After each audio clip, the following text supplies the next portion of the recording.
And I'll never forget it. It was July 4th of the year 2000. I was at my dad's for a barbecue.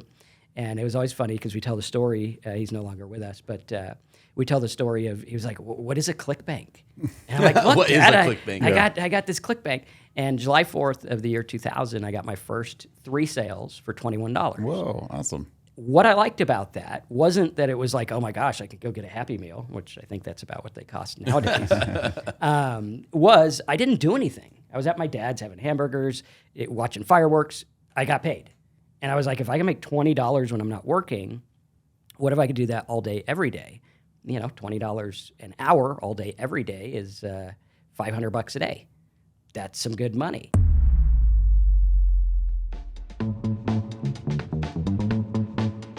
Welcome, affiliated listeners, to another very special episode in person of the Affiliated Podcast. You know it's special today because for the first time in probably 3 years, I'm wearing my hat backwards. So that's how we know we have a special episode today. And we are joined by my fantastic co-host, Thomas. Hi. How are you doing today, Thomas? I'm doing great. I had 8 hours of sleep last night, which I haven't had in months. I know, Yeah. with a soon-to-be 1-year-old, right? Yeah. Coming up. How soon is that, by the way? 2 months. Two 2 months away. months. Yeah. Wow. Yeah. So, well, congratulations. Glad you're well rested. You're glowing, Thomas. Oh, thank Not only you. all the Yeah, weight loss, but the beautiful sleep. It's just fantastic. But with that, instead of glowing about you, I do want to talk about our guest today. So, guys, we're going to actually have somebody that I don't think we've had a content creator on with as much of a following that's been doing this for a long time, and somebody that actually got started on Clickbank 25 years ago, if not earlier, which is amazing. He's an OG in this whole affiliate marketing business and is actually one of the top people on YouTube that are talking about affiliate marketing and how to be successful. So we're going to have some amazing conversations about affiliate marketing and about being a content creator. And that is Marcus Campbell. Marcus, how are you doing today? Doing good. Thanks for having me. Good. Yeah. Well, super happy, super excited to have you. And anytime we have an in-person guest, we like to make sure we have a special drink that represents and signifies our guest. And today we have some Vietnamese cold brew because the tap it is upstairs, smooth. right? Yeah. It is really, really flavorful, but man, it packs a punch of caffeine. And Marcus, I feel like that is you and your content. So let's right. pour some out here. We can do it around the horn. All right. There we go. Oh, boy. And you really went the tallest. As a guest pour. There we go. There we go. Top it off. All right. I'm good. All right. So cheers, everybody, to waking up. Woo. All right. This has all the caffeine in it, right? Yeah. Wow. All right. Don't watch us on double speed. Man, yeah. We're going to float out of here. This is, I do it. And by the way, this is actually on tap upstairs in our break room. So for people who are like, how cool of a place is Clickbank to work? Well, we have Vietnamese cold brew, so cooler than where you are, right? So anyway, Marcus, well, first, really excited to have you here again today. Really hope that was obviously a power punch of caffeine to start a conversation. But I was really surprised when we were talking, the fact that you started on Clickbank so many years ago just really, really amazed me. So just to give us like the abridged version, just walk us through kind of your 25-year affiliate marketing history. I obviously abridged, so we're going to make that very short. You have to skip some parts there. But kind of tell people how you got here today.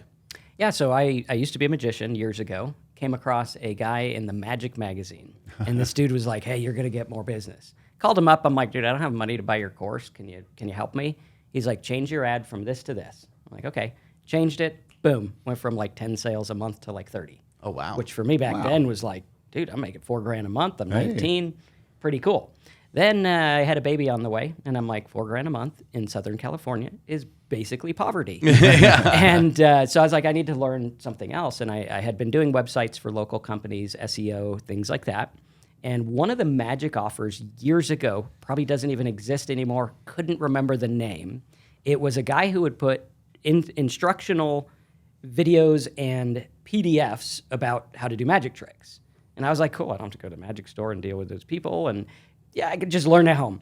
And so I bought this product on Clickbank, and I was like, okay, that's cool. And then I started looking into what Clickbank was. And, you know, it had an affiliate platform where, hey, I could tell people about this magic trick and actually make money. Did I ever on that offer? I did not. I never knew about how to promote or anything. We were still using AOL websites because I didn't know HTML. Oh, cool, yeah. And so I would build that up, and then I started looking more into the Clickbank thing, got myself a Clickbank account, and got into resell rights stuff because that's what everyone knew. I was 19, I didn't know better, and I put them up, And I'll never forget it. It was July 4th of the year 2000. I was at my dad's for a barbecue. And it was always funny because we tell the story. He's no longer with us, but we tell the story of, he was like, what is a Clickbank? And I'm like, look, What is Dad, a Clickbank? I got this Clickbank. And July 4th of the year 2000, I got my first 3 sales for $21. Whoa, awesome. What I liked about that wasn't that it was like, oh my gosh, I could go get a Happy Meal, which I think that's about what they cost nowadays.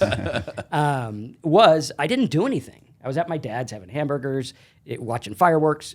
I got paid. And I was like, if I can make $20 when I'm not working, what if I could do that all day, every day? You know, $20 an hour all day, every day is $500 a day. That's some good money. Yeah. And starting to look at that and say, wow, I can do this. And seeing the vastness of the internet, even back then when it was not what it is today, I can reach the entire world with my computer right here, right now. And a lot of people come to me all the time and they're like, oh, it's different now. It's difficult now. It's way harder now. And I'm like, no, it is not. We had to wait 6 months for Google to rank something. Video was like 240 by 144 pixels. And would load so slow. Yes. Yeah. Yeah. And now, I mean, there's no excuse. You could go in with a microphone and a camera or AI, and you can make content about anything and make a living. And, you know, since then, I think I've done 7 figures with Clickbank. I don't know. Probably close or more. I've done 8 figures with other We'll give you the stuff. benefit of the doubt. 7 Yeah, figures. and somewhere there. I know over 20 years, it has to be $1 million by now, I would think. But it's not my biggest one, but it's a very consistent one. Yeah. And that's what I like about it is it's like there's so many things you can do, so many things you can promote, and it's easy. Yeah. What are some of the, because being in the industry as long as you have and chatting with you about a little bit before this, it seems like you've done a very good job at leveraging different traffic sources. Is either they become, I don't know if trendy is the right word, but either they come to market or you just see opportunity there. Like, how do you approach emerging traffic sources from an affiliate perspective? Mm-hmm. So what I do is I look for stuff that works and I reverse engineer it. SEO, contrary to what a lot of people think, it is the same as it was back in the day. There's just more competition, but it is faster. I mean, back when I started, you couldn't do a press release and be on Google tomorrow or within an hour. Now you can. Back Even when 10 I years started, ago, you had to like, just, am I indexed yet? Or Exactly. Where is it? And Yep. it's just, it could take still weeks sometimes. Yeah. Yeah, and then buying domain names, things like that. But as far as traffic sources, you know, I'm an older person in this industry. I think 45, and you know, I am a slower adopter, so I try to look at where the audience is going to be most effective for me. TikTok is huge. Do I want that traffic? I do. And when it clicks, I will get it. But again, it has to do with like, what is the time value proposition? If I make 10 TikToks and I get 5 million views, what is that going to turn into for my business, for my bottom line? Mm-hmm. A lot of people don't think about that. They think, oh, views, I'm popular, whatever. And I'm like, I don't know. I'm old school. I don't care if anyone knows I exist. If I'm making a living and I love what I do, I'm good. You know, I don't care about clout. I don't care about, you know, thumbs ups and things like that. What I care about is what is going to equate to dollars. So when I saw YouTube and I started diving in on that, I was like, hey, this is a form of content where you can keep someone engaged more than just a blog post. And for me, it's actually easier to create. I can get in front of a camera. I can talk about this. I've been doing it a long time. So it's not difficult. And then looking at, okay, is my time going to be valuable on TikTok? Well, maybe if I get people in. But looking at the strategy, so TikTok right now for my strategy is going to be, okay, I'm teaching affiliate marketing on YouTube, on my blog, mailing list, everything like that. If I want a new audience on TikTok, because that's what these are, they're new audience plays. You don't want to mix them. You don't want to, oh, I'm going to throw my YouTube people over to TikTok. No. They're not over there now. Don't mess with it. Keep what pays the bills going. When we're looking at TikTok, I'm like, okay, let's say I wanted to promote a Clickbank offer on TikTok. Maybe, you know, the weight loss smoothies or whatnot. Right.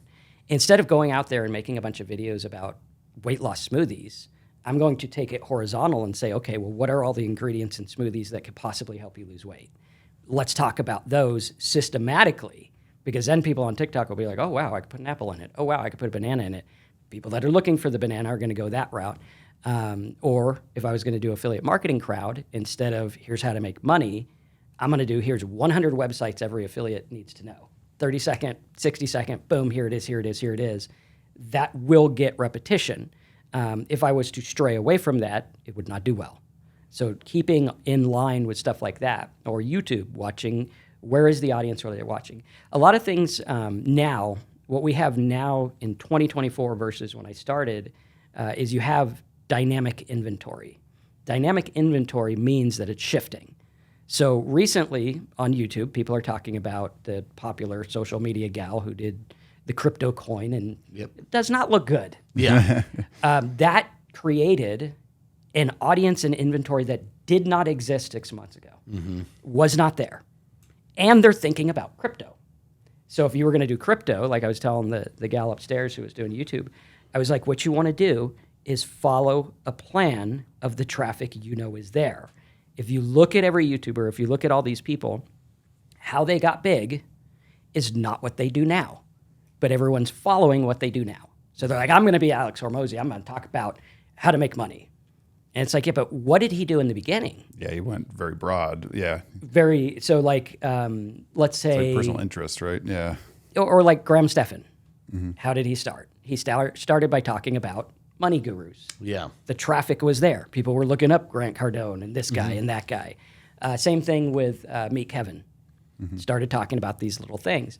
If they did not start there, they wouldn't be where they're at today. And a lot of people don't get that with organic traffic.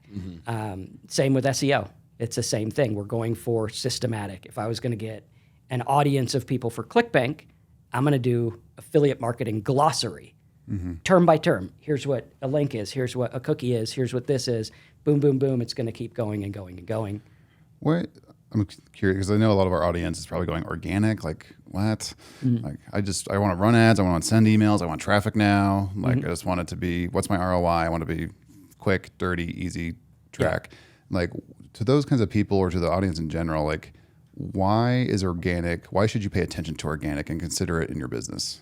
Well, it's kind of like, why would you pay attention to a box of cash on the floor? Because I want that too. And a lot of people, they ask me all the time, one of the things that's so funny is we get all the time, Marcus, if you're so successful, why do you do videos on YouTube? And I'm like, where is this idea that rich people just retire? Yeah, they don't not do that anything. I am. I'm relatively, I do well. So relatively. all the gurus sell that as the Yeah. dream. Yeah. Yeah, and Never I'm like, work again. I'm like, someone's working. yeah, and I'm like, what's funny about that is I've been doing this before YouTube and video and all of this stuff was popular. But I always realized, like, don't ignore a secondary source. Like, I do videos because it's a second income source. It's another income source that I would be neglecting. And it's a passion project where I'm like, hey, I want to teach good stuff that people can actually use. Whether you buy my stuff or not, I don't care. Go use it. I'll be fine. And it's kind of like a karma thing where it comes back. But yeah, to your point of why would I do organic? Well, organic is still usually right around 80% of the traffic for any given niche. Now, there are caveats to that. I had a market in 2006 and 2007, ran it for about 3 or 4 years. This market, I started with organic. I was making $300 a day profit, which is cool. And I was like, wait a minute, I could buy ads on this. And buying content ads on Google, we would just literally run the ad on the MySpace music page. And we made a fortune. I was like, I felt like I was doing something wrong. I'm like, am I in some secret, like, a magic trick you didn't know. You open Yeah, exactly. the door to a room full of mobsters. You're like, yeah, and it was easy to buy traffic for that, but why would I not accept an extra $300 a day? And why would I not build that up? Why would I not do that? And I will also say, organic traffic gives you a different audience. I will never forget, I was dabbling in video marketing back in 2012. And we have a live chat on our website so people could buy stuff. And that day I was running it. And this guy comes on and he's like, I want to learn from you. I'm like, yeah, whatever, go away. I'm creeped out. He's like, no, I want to learn from you. I'm like, okay, maybe 20 grand will make him go away. I'm like, 20 grand, one day, Vegas. He's all, send me the link. I'm like, He's like, oh, wow. Now I got to go to Vegas. real you know? fast. Yeah. How do I collect $20,000 in wires? Yeah. And I was, I was like, wow, this guy literally resonated with the videos so much that it was just boom, right on the spot. And I worked with him for a while to give him good value and help him understand the industry. But the power of organic reach, it's a different type of traffic because people know when they're clicking ads. Yeah. They know. Sometimes they don't, but that's the audience for download this cool browser thing or whatever. Yeah. Which is profitable. Just make sure you give them good downloads, not bad downloads. But understanding organic reach can be fast, and I can buy an asset like a domain name where I could take over something. So recently you had the Google crash. All these sites went down and Google didn't SEO them anymore. They didn't rank them and people were flipped out. What do? I'm like, I'm waiting for your domain to go up on sale because 99% of organic people, this is where the disconnect is. And this is what happened with me. I did organic. I was terrible. Up until 2006, I got hundreds of millions of visitors. But when I look at what I made per visitor, I'm like, I was such an idiot. Then I had to go. We got the first panda or whatever crash it was. Hummingbird panda. It was probably one of those. Penguin panda, then hummingbird, right? Yeah. And I'm glad they chose such delightful zoo animals. Yeah. Oh yeah. All these Yeah. up. They're like, you can't get mad if it's a panda. Yeah. And so I went to paid traffic, and I had to make it work because I'm like, okay, if I'm paying even 2 cents a visitor times, 30,000 a day, that's a lot. And I had to learn to convert. And I was in these markets where the other marketers, a lot of people have not seen me outside of YouTube because I don't go to conferences. I don't do a whole lot of stuff. I just keep to my own. Even when I'm at conferences, I'm over in the corner doing my own thing, but not that I'm in trouble. I'm just sitting there, But, looking at that, I had to learn. And the marketers that I came across were like, there's no way you're going to make money in that market. It's free stuff. It's junk traffic. 90% of the money I've made over 25 years is what other marketers consider junk traffic. Oh, awesome. Yeah. If there's a keyword on Google that gets 10,000 visitors a day or something like that, and you can get it by buying a domain name, and you can convert it, is game over. Yeah. Because now you understand, okay, now if I know how to convert this, because 99% of the people that got crashed in the Google and the updates and all these things, they weren't maximizing their stuff. I look at it all the time. They're like, oh, here's my site. I'm making, 30,000 a month. Look at me go. And I'm like, bro, you could be making $800,000 a month with that traffic. So break this down a little bit because this is fascinating because I see a lot of ways that our core archetype client could use this, whether you're an affiliate or a seller, right? Using this to bolster your brand, own the SERPs more. Our sellers always deal with is this product a scam stuff? Yeah. Right. Buying domains or even building out your own organic can help you kind of compete with those kinds of people and just start floating more things up there. On the affiliate side, it's a great way to kind of bolster and build your baseline up so that, a media buyer hearing $300 a day, they're like, I'll try to do $10,000 a day in ad spend. Yep. What's another $300 to me? But they don't realize that could be, let's say you get to $5,000 a day in organic. That's something that's going to be largely more stable than your ad campaign that's going to fail tomorrow and you have to build another one up. So what can you do with that now? You start to get a lot different. And then if you're layering lead gen into both of these categories, now you're diversifying revenue streams even further. Yeah. So I'd love to go a bit into the strategy for the domain buying piece because I think that's going to be a new concept for a lot of people listening, right? Versus I need to make a website or I need to do what I'm doing with my current website. So what is there a terminology used for this? Break down this strategy for me. So with domain buying, you have a lot of people that teach domain flipping. Domain flipping, for most people, they think, I'm going to buy something at GoDaddy auctions. I'm going to sell it at GoDaddy auctions. And you're selling to the same pool. It'd be like buying a flipping house and selling it to the guy who's going to flip it. It's like selling NFTs or tulip bulbs in the 1800s or the 1400s. You're just selling to other speculative people. Exactly. But with this, you're going to get the same amount. There is no bubble. There is no anything there. Looking at domains, it was funny because in 2021, I got really big back into domain buying. I had fallen off for a little while. And I just started buying domains like crazy. And one day, this is back when I had my office built in my backyard.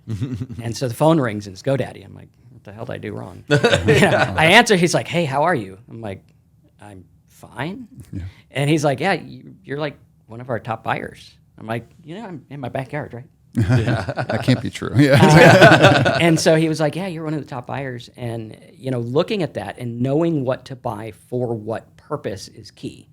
And you can pick up domains for anywhere from $50 to a couple $1,000s that have SEO equivalent. And when you talk about media buying, I mean, there are people who buy domains and they build them up to $30,000 a day profit, like within a month. And they pointing.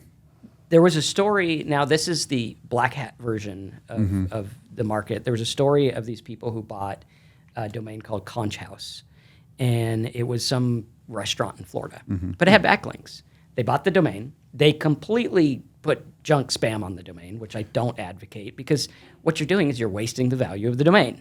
Why not make it for restaurants in Florida and do that? But at any rate, they had a team that put content on it about everything. They made $850,000 in 30 days with that domain. And what were they monetizing on it? Was it just junk? It was Amazon. It was ads. So which to me means, okay, you made $850 doing Amazon because it was a bulk play. Yeah, they're just going. What if you had a team be like, that ranked, let's sell this. Hey, that ranked, let's go to Clickbank. You would make so much more. If you're it wouldn't be 30% more intentional with it, you could have been Exactly. 100% more profitable. Yeah.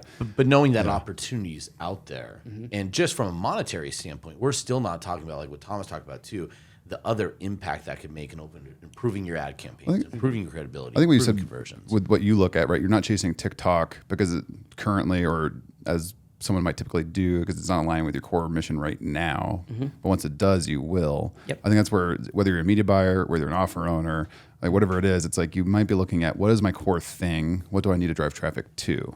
And my argument for organic would be that you can probably leverage organic. You definitely can leverage organic to build that bottom mission, no matter what you're doing, layering these things into it. Because my experience with organic or with domain buying is more that blackish side of things, where you're more buying a domain with existing backlinks that's going out to then just redirect your own thing. Yeah. And Google's largely nipped that in the bud to some it's degree. very short-lived. And like what I'm talking about You're is harvesting just distressed assets, basically. Yeah, you're just like, I just need to build up my domain authority with more backlink juice, and I'm going to buy this thing and redirect it and just get all that flowing to me. Yeah. But you're talking about something different where you're actually maintaining that website now. Yeah, it's like for those that balk at organic, I want to point you to companies like, what is that one? It's a huge one.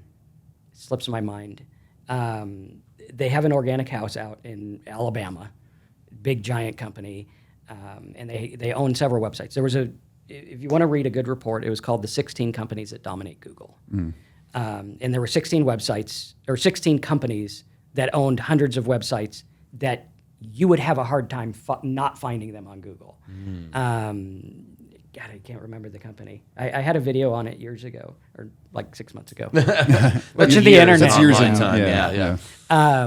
And we talked about them, where you would go through and you would see they were literally making billions of dollars a year with organic reach content, building up sites. And it's something that it lives for a long time. I mean, I had a site where we sold it to a client. Client did nothing for 2 years. It's 100% AI content. Like I put the titles in, it gave me content. That was it. We were testing out a new service. It still ranks today. Wow. 2-3 years later.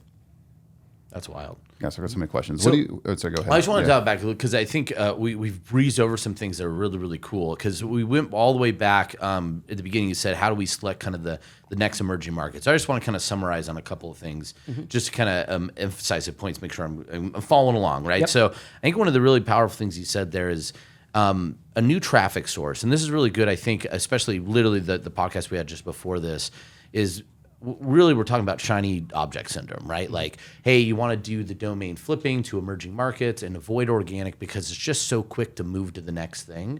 But a lot of it just gets lost of, hey, whether it's a new network, whether it's new this, the shiny new object is pausing and saying, what does this mean to me, right? What does it actually mean to my business? Yeah. And then the other thing is appreciating and respecting that each channel is a different buyer. It's a different consumer. It's a different watcher.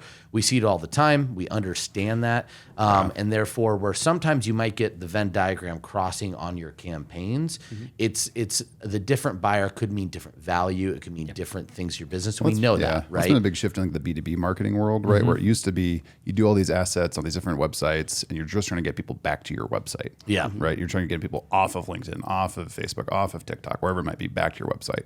That's largely changed to a degree where now it's more meet them where they're at and keep them on those platforms because those platforms reward that content more than getting them off a lot of the time. Yeah. And so then sometimes you get them off when they're ready to kind of come to your own thing. Yeah. But it's like that kind of like mindset of, how do you actually approach those pieces? It's the building the audience on the platform with the deliberate purpose of I'm going to take them off platform at some time. Yes. Yeah.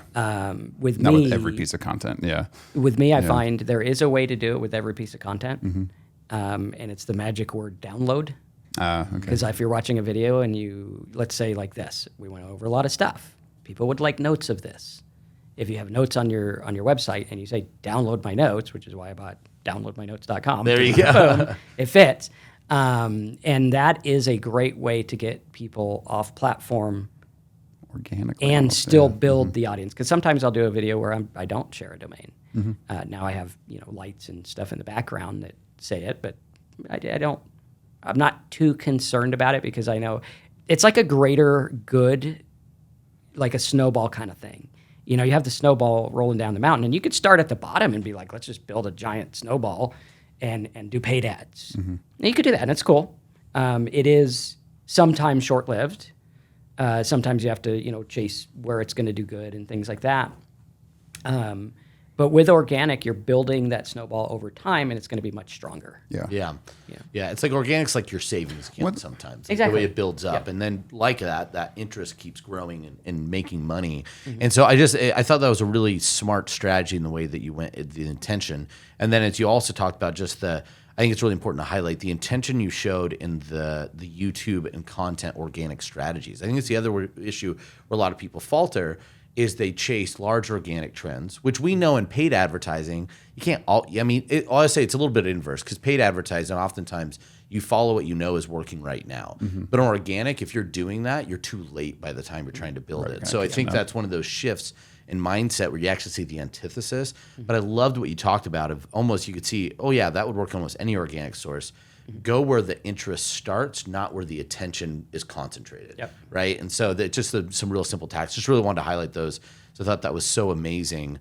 And then, on the domain side of things, and I think this is what you're talking about too, Thomas, and just to transition over, I'd love to understand a little bit more about how you evaluate a good domain in terms of what you want to go and like, okay, here's at $40, I buy this domain. I know that I need to clean up this and this and this, and this is how I'm going to flip this into some organic, like not flip it, but you're going to improve it and start taking advantage of some of this organic traffic. Even to this day, even though I could afford to, buy domains that are not following this rule, I still follow this rule. If I don't think I can flip a domain for the amount I buy it today, I will not buy it, no matter how much it is. Because you can get sucked into a domain buying frenzy and you could blow cash like the casino. And looking at that, what I'm going to do, oftentimes I will buy a domain for one ranking or two rankings or the nature of the site. You're going to look at the site structure. Did it have 10,000 pages on it? If it did, that's a lot of work. Does it have a weird link structure, or can I just pop up a WordPress, have an outsourcer build it? Are you using like SEMrush or SEO Frog or some of these? We use Screaming Frog, Ahrefs for viewing it. It is the best one for domain buying, in my opinion, because it's going to show you the history and what a domain is doing at the time of auction, which usually means it has expired, which usually means a good bit of the rankings have dropped. I need to see that history because that's what I'm going to build it up to. Okay. And if it has a good history and a good link structure, and I'm talking about internal linking, where it's like, okay, this isn't going to be some gigantic job where we have to make a bazillion articles. Is it something clean? Does it lead to an offer? Right? I'm buying things that lead to an offer. Is the name sellable? If I build this up as a business, can I sell it? Because you're just buying the domain. You're not buying the business, quote unquote. So right? Yeah. there's a gray hat area where people think, oh, well, the domain's abandoned. I'll just copy the content. I don't do that because I did not rightly buy the content. Oh, okay. So when you buy the domain, you're not just like standing up what was there. Nope. Okay. No, I am actually redoing the content, which with AI, come on, it takes 2 minutes. Yeah. Like, bro. Especially when you have a base of content already there. Like, Yeah. I need something like this. Right? Exactly. Yeah. Yeah. And it's, and the cool thing about it is like, as an SEO person, these domains went, if you're not registering your domain for $9, chances are you don't know what you're doing and you don't know what you have. Yeah. Like a lot of these people, they don't know the value of what they have. I watch a lot of YouTubers that are SEO guys. I'm not an SEO guy. I suck at SEO. I'm terrible. I'm good at buying domains, finding keywords, and knowing what will rank. That's about it. Are you backlink auditing to see if they did like some bad backlink behavior to make sure it's not? Sometimes I'll buy them anyway. Okay. Yeah, because it's like my idea is Google is not going to penalize a bad backlink site because then you could go get bad backlinks on my site and host me. The And they negative know SEO that. tactics. Google is like 1,000 times smarter than the average SEO. And a lot of the average SEOs, again, they're doing that let's just rank one size fits all ads. Right. They might not penalize. They might just not count them kind of thing. Yeah, Right? exactly. It's like a non-existent backlink. Now, if it's, spammed on a bunch of junk sites, yes, that can tank it. But what I find more often than not, what Google doesn't like is a domain that had content, that ranked, that now does not have the same amount of content. Like if your 30% of your links are now up with content and 70% are not, they're going to be like, well, what's going on here? This is something weird. So it needs to be filled in or it will tank the domain. Is that to say it won't come back up? No, you can bring it back up pretty quickly. And again, it has to do with making good ethical content that serves the user, which is not hard to do. I guess that's probably why you're looking at their file page history or their interlinking history, so that you can kind of just keep that intact with fresh The new slugs, content. we call them the URL slugs, have to be exact. Yeah. Like you can't, if it's HTML, we are making that WordPress so it shows in HTML. Okay. Yeah. If it's PHP, we'll do that. If it's something else, we'll do that. But most of the time, we have to look at what is their structure. And a lot of times it's easy. You'll get a site. Like I'm in the unique position where I buy a lot of domains. I know Clickbank offers. I know affiliate offers. I know what I'm buying, and I can buy anything at any time. You know it's going to back into it. Yeah, I'm not like, oh my gosh, I need a real estate domain in Virginia. Okay, let me wait till a good one comes up. That's going to take forever. Gotcha, I'm out there. I know there's offers for X, Y, and Z, so I'll build them and buy them. What do you take, I think a big shift, right, in organic is the rise of AI in the sense that, right, Google's trying to compete with OpenAI. They're trying to just serve the result. And they've been doing that for years before AI was a thing. Yeah. But part of that is getting less people to actually click on a website and more just serving the answer to them right away. So that's much like featured snippets. Not a whole lot of difference there. There will be opportunity to rank on those. I think what we're going to see in 2025 is a completely different landscape in the affiliate marketing world than right now. And being in this industry and being in AI all day, every day, most people have no idea what's about to hit, and it's big. What's that? What is it? Yeah. Yes, it's almost if only we had a podcast to talk about it. No. Yeah, and it's going to change the industry because what's happening, like even now, it is harder for me to get organic reach because you have teams in countries where they live on $2 an hour that pump out AI content, and it's, in my opinion, just crap content. Yeah. But it works. It's basically the new spam, which, unfortunately, it is working. How do you cut through that noise, right? Exactly. Yeah. And, you have to stay straight on path. You have to be willing to learn new stuff. And you have to be willing to be like, hey, I don't know everything. What was it? I think it was Beverly Hills Cop. He was like, hey, you're a smart cop, but you don't know any effing thing. And I'm like, okay, that's me. I have to stay humble to be like, you know what? There's stuff to learn every day. And the minute I think I have it figured out is the minute I'm going to get my butt kicked by AI. And realizing, okay, there are shifts that are happening. It is making it easier. There are places, but it's also making it easier for everyone. So the barrier of entry has changed everywhere. With Google and their changes, having the monopoly lawsuit that Google had at the time they had it, that's a big, big blow. And also looking at these things of, okay, how did they get big? Well, they got big because of their tools, their downloads, integration marketing. When these things are gone, what is Google going to look like? I don't think it's going anywhere. I think search will always be a form of search. I don't think we're there where every term is going to be served by AI yet. But I think there will be major changes to algorithms, to, the cat and mouse game has gotten so much worse. I think it's even branching out from, like, say, Google, like looking how the Gen Z and Alpha use TikTok as a search engine. Mm-hmm. Hey, how do I do X? They're just searching for that on TikTok or Instagram or wherever it is and finding a 30-second to minute-long tutorial video on how to do the thing they're looking for. Mm-hmm. Yes. So I think that same concept of, like, organic is shifting in the degree of just how people consume it. Yes. And that's where.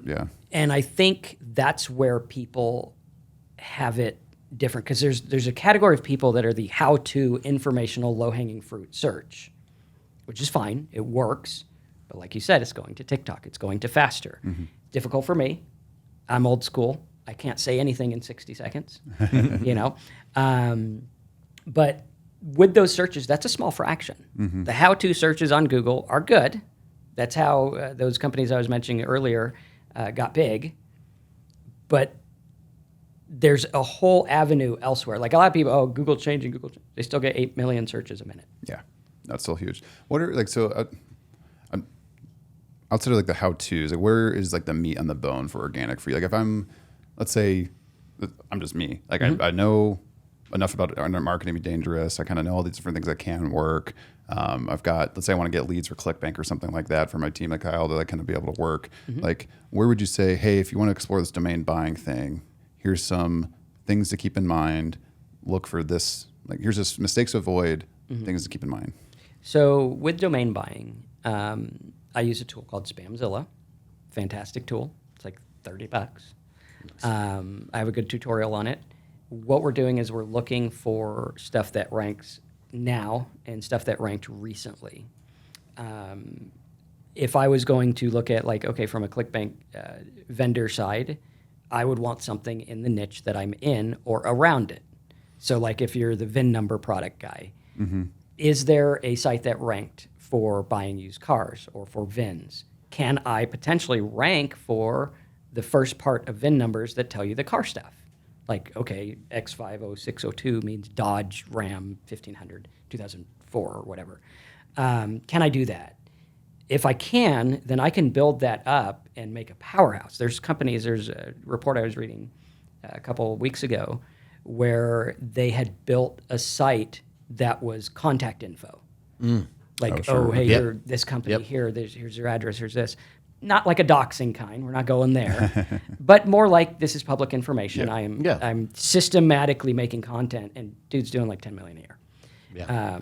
Because how many times you Google something like that? Yep. What is this company what is this number that's calling me? Yeah.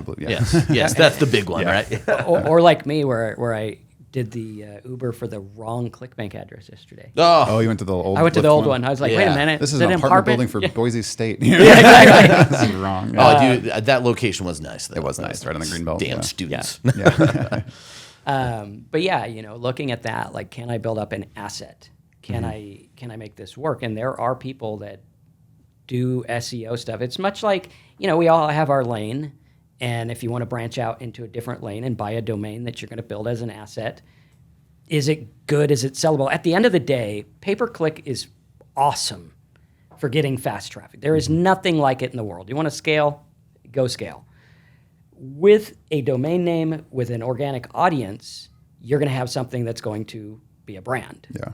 Whereas with paid, it's, I'm curious, like, how you approach the domain building side. Do you approach it from your personal brand building? Like, are you buying domains out there to help bolster, like, kind of like the Venn diagram away from your personal brand that feeds back into it? Does that make sense? Or are you just going more for, like, to make money? Like, hey, this looks like a good opportunity. We're going to go in this random vertical because it's a good that build. Yeah, because it's available. Yep.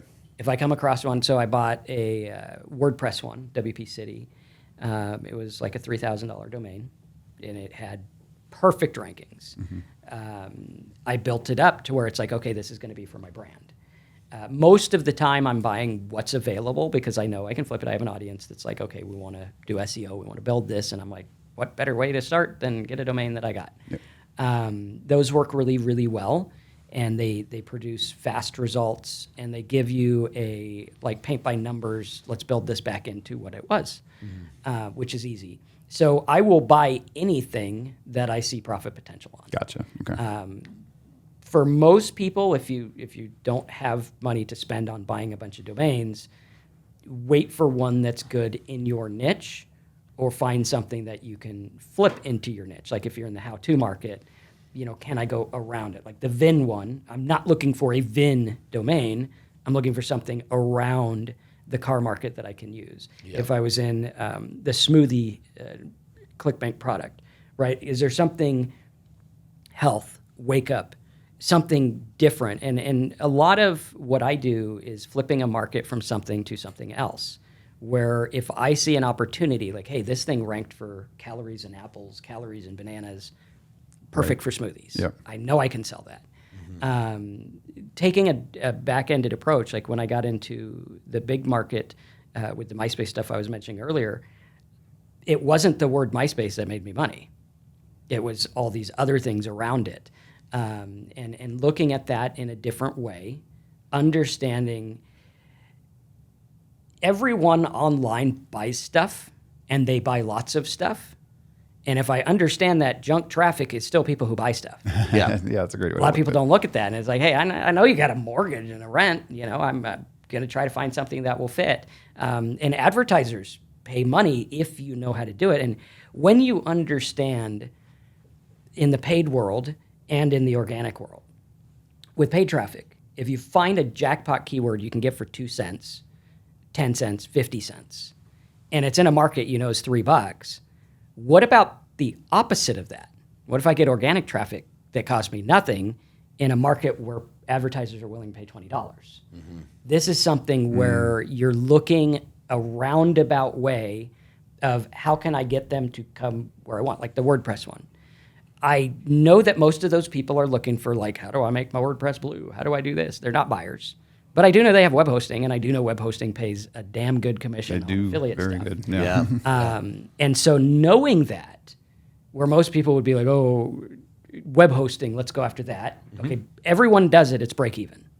That's just a fact. Right. If it's not yet, that's why it's paid traffic, it's sometimes short-lived, because it's like, okay, when people figure it out, the company's going to come in, it's going to be 20 cents, and you're going to make 20 cents. Have fun. As to where you go the other route, and you're like, hey, I could build up this asset that's all about this thing over here, but links to this, like how to build a blog, how to do that, WordPress, things like that, then you get to where the money is. Yeah. No, it's funny. It's like, we talk about that oftentimes, and organic is they are different buyers. Mm-hmm. It's catching the info seekers before they know the answer, right? Mm-hmm. If you develop the answer, there's value in that. Yes. So now it's all of a sudden, let's step up. And I remember Chris Bunch and I think Jay Cruz talked a lot about this at Mark Ling's Mastermind, but it's like, get the questions before it's even showing up in Google. Like if you want to start doing SEO, you want to develop stuff, they had a whole thing like, how do people even use this? Well, they just ask something random. And now we're going to be seeing AI. What do you think AI is going to become? It is the random thoughts that we ask into our phone. And so if you start thinking about that outside of where they're not, like, you got to know where they're going, but what did I say before that? What did I say 3 steps before that? And the great thing is one of the big things we talk often about in terms of performance marketing versus, hey, you're not quite there yet, are products that require somebody to be solution aware. And cold traffic, you have to be problem aware. I just know I have a problem. Yeah. Mm-hmm. I'm walking around with a problem, right? But I don't know what a solution is. And that's where cold could take you from here to here. Yep. But organic is harder to penetrate into with paid. But the consumer is so much more valuable because I don't need to convince them of their problem. They already know, and they know the solution. Calories in a banana example, right? Yeah. Because someone who's searching that is already aware, or already at least some sort of pain aware that they're on this journey already, right? They're further down the funnel of probably losing weight, or at least they're health conscious in some degree, and they're like, well, but they're not to the nth degree where they already know that a banana has 90 calories or whatever it is. They're going, okay, what is this? They're trying to get smarter about it. You can serve them value, and then they're probably a key person for, like you said, a smoothie diet or some sort of other weight loss thing. Yeah. You start extrapolating that into like carpet cleaning leads or roofing, right? Whatever it might be. You can start to see like what are those other things people are going to be thinking about that are Venn diagram over that core thing without having to compete with roofing leads, which is incredibly expensive to go. Well, it's like a weird thing. Like if you use mortgage leads, you want to go mortgage, you're selling your house, all the things around going selling your house. Build content around stress, right? Stress management, how to make the right decision, how to manage when you have a lot of craziness going on. And it's like the stress around buying a mortgage. And then guess what? I'm going to still do those same mortgage leads, but no one's talking about the emotions that aren't related to buying it, right? Just weird stuff like that is what I would think about for domains. And there's a couple things there. One, yes, domains, roofing, mortgage, I buy them all the time. They're fantastic. They have local links, which are the best. Two, on the banana one and the mortgage stress, with mortgage stress, I wouldn't go around stress to get to mortgage because that's going to be too big of a leap, and stress is going to be crowded and expensive. What I would do is I would use something like Bolt AI and make a bunch of mortgage calculators, and then make organic content on how to use the mortgage calculators. Boom, now I'm in a $9 a click market for nothing. Another one, which we use as an example all the time, is you have the person who's like, what to do after a car accident. Well, I know that the guy on daytime TV pays an obscene amount of money for ads.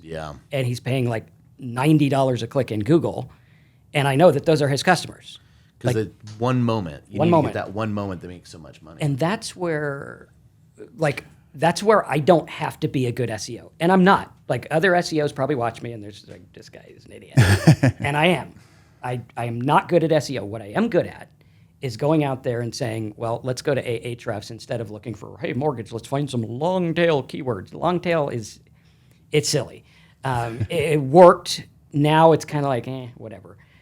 But what if instead I say, market aside, I don't care about the market. I care about traffic. What if I type in checklist? What kind of checklist do people want? I can make a checklist in 2 seconds with AI. What kind of planners do people want? In the alcohol market, we just developed a tool, because I'm in the alcohol recovery niche. I've been sober for a while myself, and I love teaching it. It's a passion business, so it's not super profitable, but I love doing it. And we created a sobriety calculator with AI. I don't know programming. I know enough to ruin it, so my coders like, stop ruining it. Stop doing this. And so we made this little counter where people can go to it. They enter in their sobriety date, and until they hit the relapse button, it'll count. Oh, wow. Yeah. And then it leads people in. So sobriety counter, literally no competition. Rehab, tons of competition. $800 a lead. Yeah. You know, and you're looking at these things. Now, full disclosure, I do not do rehab leads because the companies that I've seen didn't like the way they run from an alcoholic standpoint. So we could talk about why that is afterwards. But is it fair to say, it seems like, this is all making a lot of sense to me. It seems like you're almost targeting funnel adjacent and middle of funnel, where a lot of people target either top of funnel with just like wide marketing for cold traffic buying, pain point aware leads, or bottom of funnel with like, hey, these are people that need a solution right now and they're looking hot for it. Is it fair to say you're looking at the kind of that middle band of people who are either funnel adjacent to what they're looking for and you're serving them content to bring them in? So yes, but I'm going to admit that I don't think that far ahead about it. I don't think of where it's at in the funnel. I look for something and I think about what I can do with it. Okay. So when I got into bigger markets, mortgage calculators, downloads, I wasn't trying to take an offer and find an audience. I'm an affiliate marketer. I find the audience and then I give them an offer. Gotcha. Which completely changes the game because now I can find dirt cheap traffic everywhere. I can get organic traffic super easily. And if I know where they're going, because I have an end in mind, and it's probably just because I've been doing this way too long. But now I look at a keyword and I'm like, this offer here. That offer there. This one here. And that's when I'm buying domains is I know the offer. Boom. I'm going to get that one. I'm going to get this one. I know what I want on that one. and looking at, does it make sense? Will it have enough traffic to make it worth my while? And most of the time it will. And, going top funnel, bottom funnel, I'll buy a top funnel keyword if I can. Yeah. I'll buy a bottom funnel keyword if I can. Most of the time I'm thinking about intent in a different way, like on Ahrefs and stuff. It's like commercial intent, this intent. I'm looking at the intent of what do they ultimately want. Nobody wants a checklist for I just got in a car wreck. They want fix this shit. Pardon my language, but they want fix this. And if I can understand that, new apartment checklist. I mean, come on, you got movers, you got apartment insurance, you got renters insurance, you got TVs, you got cable that pays $200 a lead, you got internet. Yeah, They're trying to get all the stuff out of their head on the paper. Yeah, that makes a ton of sense. Yeah, and where is that in the funnel? Nowhere. Apartment checklist is not on the funnel. And I make it a funnel. Yeah. And you're just looking for moments of opportunity. It's honestly, it's really like it. In a way to think about it, where a lot of people do, not even day trading, but just a lot of investing. Oftentimes it's you're looking at a distressed asset based on either the asset, the economy, the lack of information it might be emerging. There's lots of different ways to look at distress.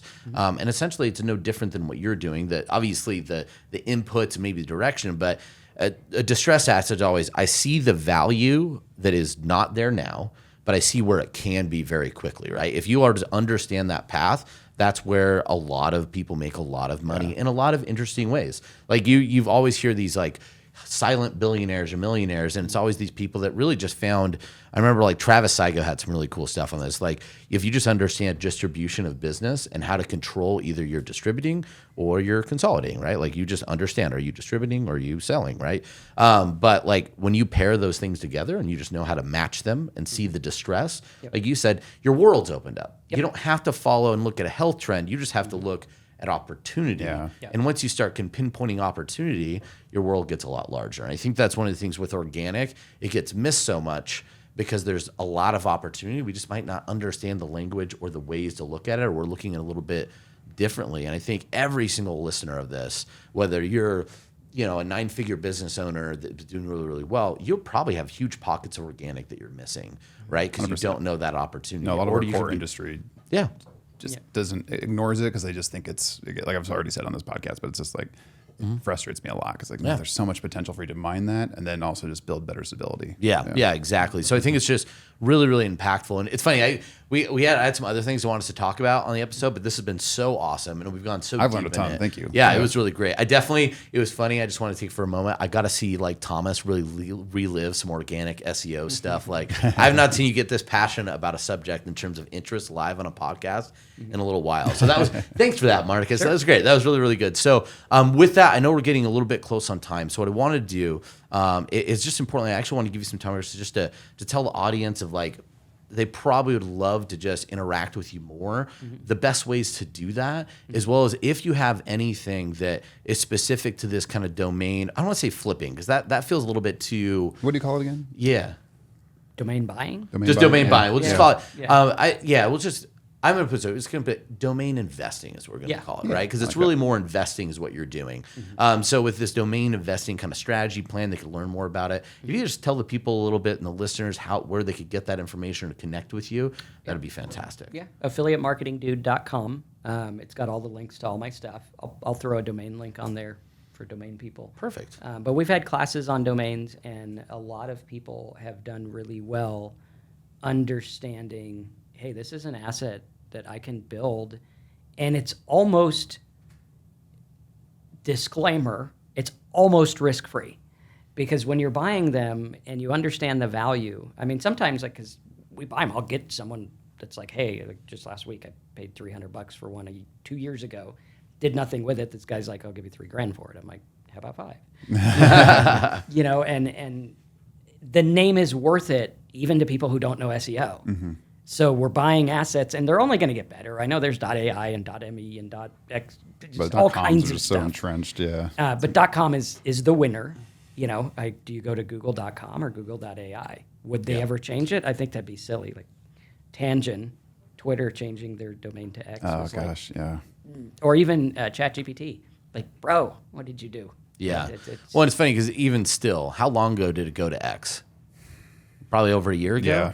It's still hear everyone still say Twitter and then follow X, X. You know. Well, and the rankings, they had just gold in rankings, and it That's was a lesson in hubris. Yeah. Yeah. Yeah, but I will say Blue Sky and the fact that people called it skeeting, I was like, that's not going to fly. That was the moment I was like, Blue Sky is not going to happen because people called it skeeting instead of tweeting. I was like, that's not going to have mainstream appeal. But yeah, okay, so that's really fantastic in terms of getting it. I realize we just distracted us on skeeting and tweeting, but no, you're good. but yeah, It's the coffee. yeah. No, but again, like this, I think is just so powerful. Not only in terms of these assets and how it could change your business, but again, just another place to get great content. I think we get locked into our worlds, but sometimes stepping a little bit outside is new opportunity. And then we have brilliant people that are listening. You're going to find new ways to interject and bring this in. So definitely go to your website, get all those links, courses, things like that. I know I'm going to be following as well. I just need to find the place that isn't YouTube since I don't know how to use YouTube or apparently Facebook, as we found out earlier this week. So I am like boomer hardcore. You're like our millennial Gen X boomer. Yeah, exactly.